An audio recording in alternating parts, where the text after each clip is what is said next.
Mesdames et messieurs, bonjour. Mon nom est Audrey Girard. Aujourd'hui, je m'entretiens avec un entraîneur du club de boxe olympique de Jonquière, M. José Malaison. Nous discuterons du club de boxe ainsi que de la boxe chez les jeunes. Pour commencer, M. Malaison, quel est votre rôle au sein du club? Présentement, mon rôle, je suis entraîneur pour un groupe d'adultes de mise en forme. Donc, les adultes de 18 ans et plus qui veulent se mettre en forme à travers la boxe. C'est un programme là, assez complet, 2 fois par semaine, pour se mettre vraiment en forme. Et est-ce que vous êtes affilié à la Fédération québécoise de boxe? Oui, tous les clubs de boxe de la province sont affiliés par la Fédération québécoise de boxe olympique. S'ils ne sont pas affiliés, ces clubs de boxe-là ne peuvent pas faire de compétition. Donc, chaque club de boxe doit être affilié obligatoirement à la fédération pour pouvoir là, pratiquer la boxe. Et qui peut s'inscrire au club de boxe? N'importe quel jeune ou adulte de 10 ans et plus. OK.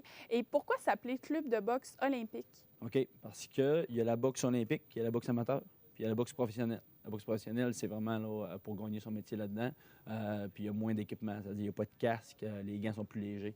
Nous, la boxe olympique, c'est en vue d'aller aux Olympiques. Les Olympiques, c'est la plus grosse compétition de boxe, là. Une fois que tu as atteint les Olympiques, tu ne peux pas atteindre quelque chose d'autre. Mais la boxe professionnelle, c'est pas les Olympiques. Tu ne peux pas accéder à la boxe olympique si tu fais la boxe professionnelle. C'est pour ça que il y a une petite différence là-dessus. OK. Et est-ce qu'il y a déjà des personnes du club de boxe olympique de Jonquière qui se sont rendues aux Jeux olympiques? J'avais un doute là-dessus, il y a quelques jours. Je vous confirme que non. Mais il y a plusieurs boxeurs, 4 ou 5 boxeurs du club de boxe olympique de Jonquière qui ont déjà fait des championnats mondiaux. C'est pas les Olympiques parce que c'est juste au niveau de la boxe. Mais c'est une compétition là, mondiale. Là. Tous les pays ils pouvaient y accéder. Là. Il y a au moins 4 ou 5 boxeurs qui ont accédé à ces compétitions-là de notre club. OK. Et les championnats mondiaux, qu'est-ce que c'est? C'est des championnats mondiaux pour la boxe. Dans le fond, il faut que tu gagnes. Une fois que tu as gagné les championnats canadiens au niveau senior, puis une fois que tu as fait tes preuves au niveau de quelques compétitions internationales qui met en œuvre d'autres pays, là, tu peux accéder à des championnats mondiaux. Fait que je ne sais pas si tous les pays peuvent avoir accès, là, mais pas mal tous les pays là, qui compétitionnent au niveau de la boxe avaient accès à cette compétition-là. C'est une compétition là, de très haute envergure. Et avant une compétition, quels sont les préparatifs qu'un boxeur doit faire? Avant une compétition, c'est sûr que durant les grosses compétitions, ce qu'on suggère, ce que tous les boxeurs de haut niveau font, c'est un régime assez rigoureux d'une couple de semaines là, pour être le plus léger possible. Parce que plus tu as un surplus de poids, plus tu risques de te prendre contre un adversaire qui est beaucoup plus imposant physiquement. Fait que le but dans la boxe, de n'importe quel sport de combat, c'est d'être le plus léger possible. Fait qu'il faut que tu suives un régime assez rigoureux. Puis les journées avant, les 1 ou 2 journées avant ton combat, il faut que tu te déshydrates. C'est pas suggéré à tout le monde, mais pour être le plus léger possible, il faut que tu te fasses ça. Fait que c'est assez demandant pour le corps physique, mais tous les boxeurs qui compétitionnent de haut niveau ont tous passé par là. Mais justement, par rapport à ça, est-ce que c'est dangereux de se déshydrater? Bien, je dirais que quand tu boxes de haut niveau, tu l'as déjà fait plusieurs fois. Là. Puis, ce qui n'est pas dangereux, c'est que quand tu es déshydraté, là, tu te pèses, là, tu as la pesée officielle, puis après ça, tu peux manger. Là. Tu peux te réhydrater avant ton combat.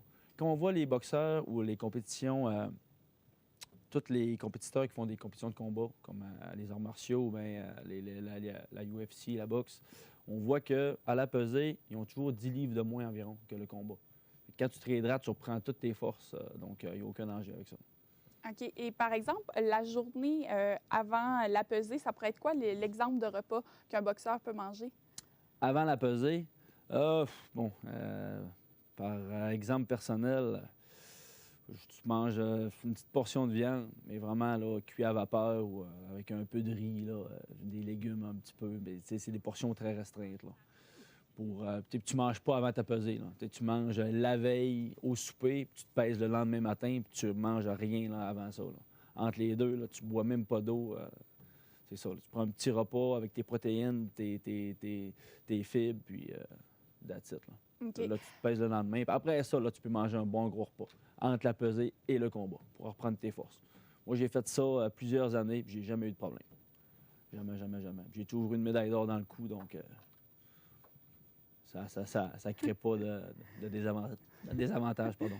C'est bon. Par rapport aux États-Unis, il y a une tendance qui fait que les parents amènent leurs jeunes enfants, souvent âgés entre 5 et 8 ans, dans le fond, pour faire des clubs de boxe en vue de faire des combats. Il y a plusieurs pédiatres qui disent que c'est dangereux pour les enfants, justement, parce qu'ils peuvent avoir des commotions cérébrales. Vous, qu'est-ce que vous en pensez par rapport à ça? Bon, premièrement, moi, c'est sûr que je ne suis pas expert en pédiatrie.